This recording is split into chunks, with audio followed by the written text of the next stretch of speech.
So how much screen time is too much? And how do you raise healthy kids in a digital world? As a mom, I can tell you this is a conversation parents are losing sleep over. 48 nights of sleep, if you believe the latest research. And those questions aren't just being asked around the dinner table. Governments around the world are asking them too. This week, the UK proposed an optional midnight social media curfew for older teens, which comes in addition to a blanket ban for children under 16. This is an idea Americans support, but one that also raises a lot of questions. Luckily, my next guest has spent more than 20 years as a board-certified family physician. She's also a mother of 3, and today serves as the Director for National Health Communication. And tonight, Dr. Stephanie Haridopolos explains America's newest public health crisis, our growing dependence on screens. Dr. Stephanie Haridopolos, thank you so much for joining us. You, prior to this role, actually treated patients and helped people for over 2 decades. So tell me a little bit about you and how what you previously did has helped kind of translate into what you're doing now.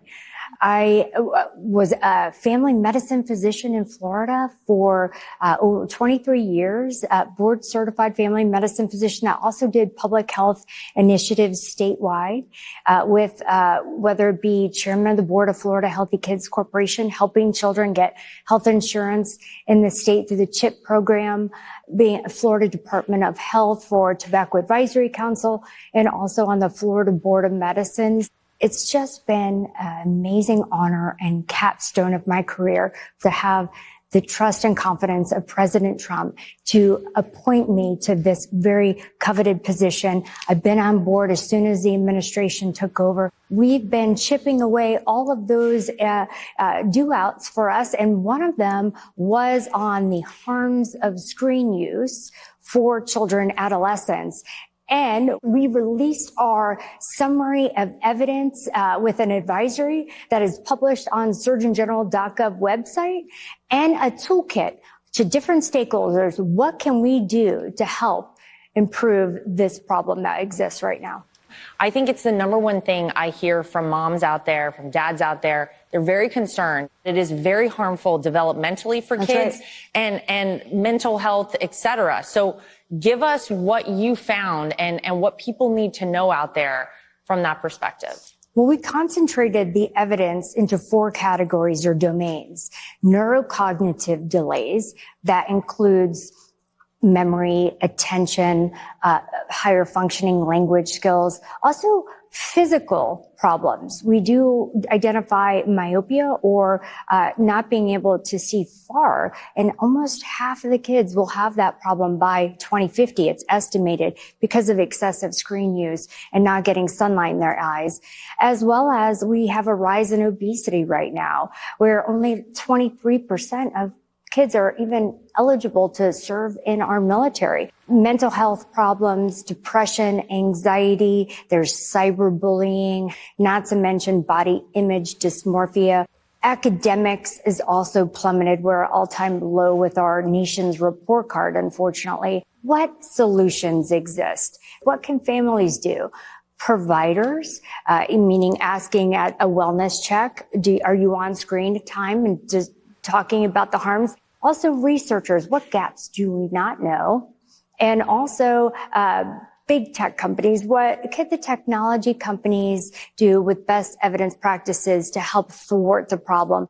Do you think we've kind of reached this tipping point where at one time it felt like this was a parenting issue, and it now kind of feels like we've moved into a space where this is a public health issue?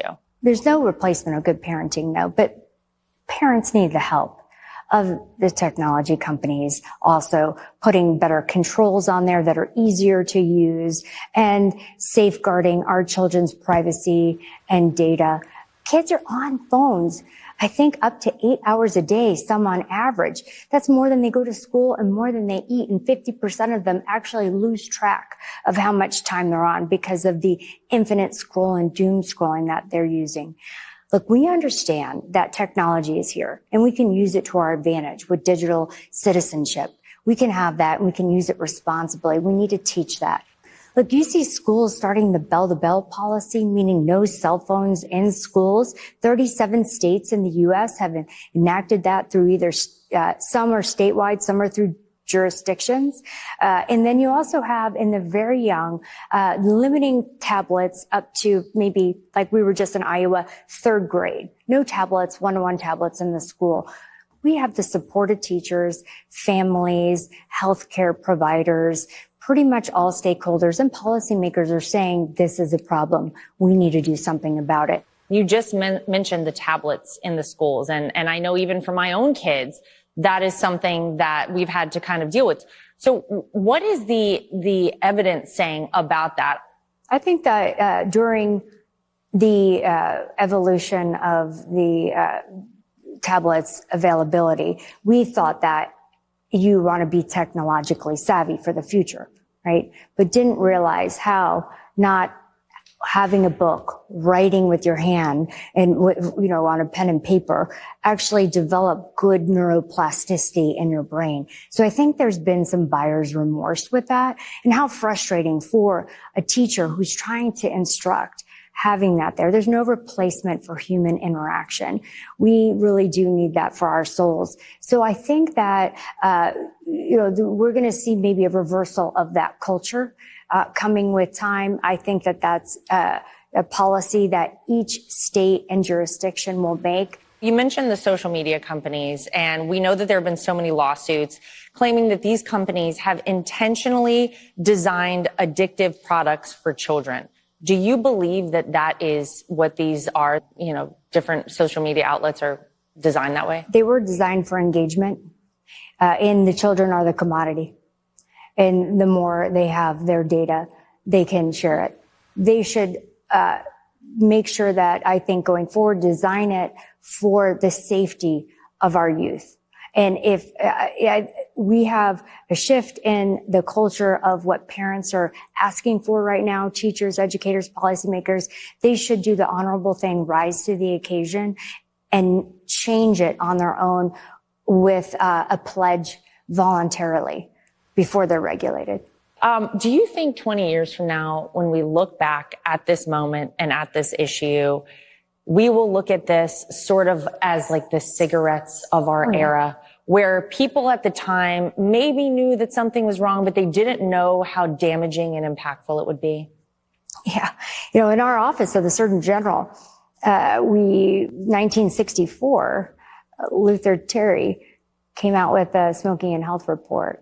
And that is the first time in history, really, the public health and physicians really struck a chord and said, wait, what are we doing? For years, I think almost 50% of the population was smoking, right? And how many lives lost because of it? Could this technology be the big tobacco of the 21st century? I think so. Wow. For families watching tonight who maybe could do one thing, make one change for themselves overall for the benefit of their health, what would you tell them to do maybe this week, one change to make? Summer's upon us. I think families should spend more time together doing activities, going and on a bike ride together, perhaps going to the library and reading a book, doing some community volunteers service. I don't know if you remember board game night, but how much fun is that? Phones away, discuss a family media plan, and have times isolated within your schedule where there are no screens, there are no phones, demand attention, storytell.